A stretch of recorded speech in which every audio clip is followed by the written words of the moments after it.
రోజురోజుకు చలి తీవ్రత పెరుగుతూ వస్తోంది. జనాలు గజగజ వణికిపోతున్నారు. గత వారం రోజులుగా చలి తీవ్రత ఎక్కువ కావడంతో స్వెటర్ల వ్యాపారాలు జోరందుకున్నాయని చెప్పాలి. చలి నుంచి శరీరానికి రక్షణ కల్పించేందుకు స్వెటర్స్ కొనుగోలు చేస్తున్నారు. దీంతో స్వెటర్ల విక్రయ కేంద్రాలన్నీ కూడా కొనుగోలుదారులతో కిటకిటలాడిపోతున్నాయి. రాష్ట్రంలో చలి పంజా విసురుతోంది. గత వారం రోజులుగా చలి తీవ్రత ఎక్కువ కావడంతో బయటికి రావడానికి ప్రజలు జంకుతున్నారు.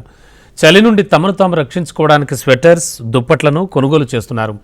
స్వెటర్స్, బ్లాంకెట్స్, మఫ్లర్స్ ఎక్కువగా కొనుగోలు చేస్తున్నట్లుగా వ్యాపారులు చెబుతున్నారు. ఈ చలికాలంలో శరీరానికి వెచ్చదనాన్ని అందించడంలో ఇవి ఎంతగానో ఉపయోగపడతాయంటున్నారు.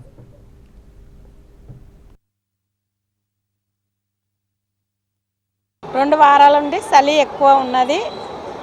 ఈ చలికి పిల్లలని ఎచ్చగా పెట్టాలి. ఈ స్వెటర్స్ ఇక్కడ తీసుకుంటే పిల్లలు బాగా చలికి ఎచ్చగా ఉంటారు. అంతేనా మేడం? మీరు కొనుక్కుంటున్నాము? మేము కొనుక్కుంటున్నాము. చలికి పిల్లలకి వేయడానికి, పెద్దోళ్ళకి వేయడానికి తీసుకుంటున్నాము. మేము స్వెటర్ కొనడానికే వచ్చామండి. చలికి జాగ్రత్తలు అంటే మోస్ట్లీ మార్నింగ్ టైం కానీ ఈవినింగ్ టైం కానీ బయట తిరగకుండా ఉంటే బెటరు. కానీ ఆఫ్టర్ 8 తర్వాత ఎండలో తిరగడం బెస్ట్, ఎందుకంటే కొంచెం వేడి తగులుతుందని. And mostly preferably lukewarm water తాగడం కానీ ఫర్ గొంతు గరగర పోవడానికి. అండ్ స్నానం కూడా లూక్ వామ్ వాటర్తో చేయడం బెటర్, ఎందుకంటే పగలకుండా ఉంటుంది. కొబ్బరి నూనె వాడడం చాలా బెస్ట్.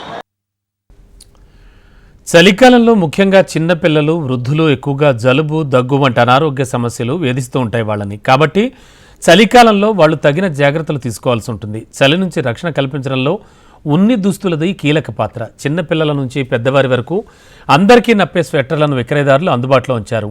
ఇప్పుడున్న ట్రెండ్కు తగ్గట్టుగా స్టైలిష్గా కనిపించే డిజైన్లు, రంగురంగుల స్వెటర్లు కొనుగోలుదారులను ఆకట్టుకుంటున్నాయి. డ్రెస్ మీద ధరించినప్పటికీ కూడా ట్రెండ్కి తగినట్టుగా కనిపించేలా ఉన్నాయి. స్వెటర్లతో పాటు ఉన్ని దుప్పట్లు, బ్లాంకెట్లు, మఫ్లర్లకు కూడా భారీగా డిమాండ్ ఉంది. అందరికీ అందుబాటు ధరల్లోనే వీటిని విక్రయిస్తున్నట్లు దుకాణ నిర్వాహకులు కూడా చెబుతున్నారు. మరో 2 నెలల పాటు చలి తీవ్రత ఉండనున్న తరుణంలో ప్రజలు తగు జాగ్రత్తలు తీసుకుంటున్నారు. ఎవరున్నా కావాలంటే ఉండని జర్కిన్ ఉన్నాయి, చలి కూడా ఉన్నాయి, పిల్లలే కూడా ఉన్నాయి. ఏం కావాలంటే ఇక్కడ దొరుకుతా. రేట్ తక్కువలో ఇస్తారు. ఇప్పుడు చలికే రేట్ కొంచెం ఎక్కువ ఉంటుంది, లేకపోతే తక్కువ ఇచ్చాను. ఇప్పుడు చలి తక్కువ ఉంది, బిజినెస్ కూడా తక్కువ అయింది. ఈ రోజు చలి లేదా, ఇప్పుడు చలి ఉంటా అంటే వస్తుంది చలి, బిజినెస్ బాగుంటుంది. ఓకే, ఆ టైంలో వస్తుంది. ఓకేనా? ఇప్పుడు లేదా, ఇప్పుడు చలి తక్కువ ఉంటుంది, అదికే బిజినెస్ లేదా. ఇప్పుడు వేరే వేరే మోడల్ ఉన్నాయి, చలి కూడా ఉన్నాయి, డిజైన్ ఉన్నాయి, వేరే కావాలంటే ఏం ఉన్నాయి. మొత్తం మీద చలి నుంచి శరీరానికి రక్షణ ఇవ్వడానికి స్వెటర్ల దుకాణాలకు కొనుగోలుదారులు క్యూలు కడుతున్నారు. దీంతో ఉన్ని దుస్తుల వ్యాపారాలన్నీ 3 పువ్వులు 6 కాయలుగా సాగుతున్నాయి. రాష్ట్రంలో చలి పంజా విసురుతుంది. ఈ నేపథ్యంలోనే ఉన్ని దుస్తుల వ్యాపారాలు జోరందుకున్నాయి. మరో 2 నెలల పాటు కూడా చలి ప్రభావం ఉంటుంది. కాబట్టి శరీరాన్ని చలి నుండి రక్షించుకోవడానికి, వెచ్చగా ఉంచుకోవడానికి ఈ ఉన్ని దుస్తులను నగరవాసులు కొనుగోలు చేస్తున్నారు. వీడియో జర్నలిస్ట్ సతీష్తో రజిత, HM టీవీ, హైదరాబాద్.